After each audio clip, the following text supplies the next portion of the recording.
I could summarize my work in one word, it would be simple. It's always clean, it's always in the center of the page, it's always that kind of minimalistic, nice look about it. Well, I hope so anyway. So the work that I do is quite different to the day work that I do in my daily job.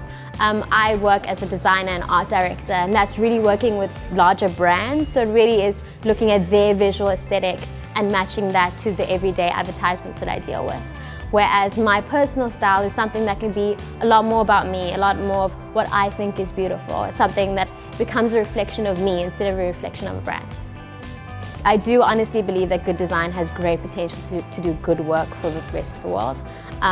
Part of the reason why I work for Saatchi Abel is because of the great job that they did on Street Store, which is something that really affected a lot of people globally for good through design.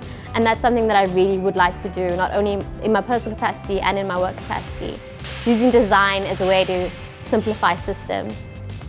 So I exhibited my illustration work at Design Indaba, which is a mix between drawing and a bit of graphic application as well.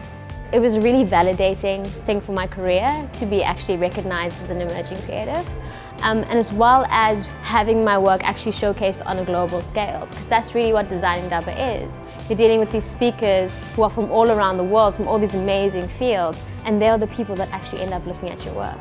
So since then, I've actually been able to come up with a couple more illustration ranges and been able to sell them in stores, which is something I wasn't able to do before.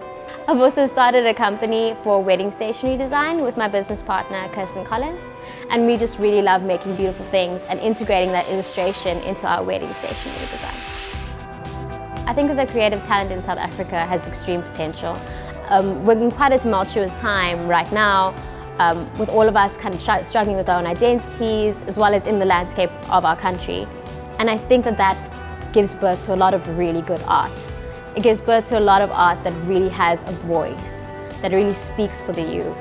And I think that it's really going to be amazing stuff that is coming out of it now and will in the future as we actually progress, because that struggle kind of gives birth to beautiful things.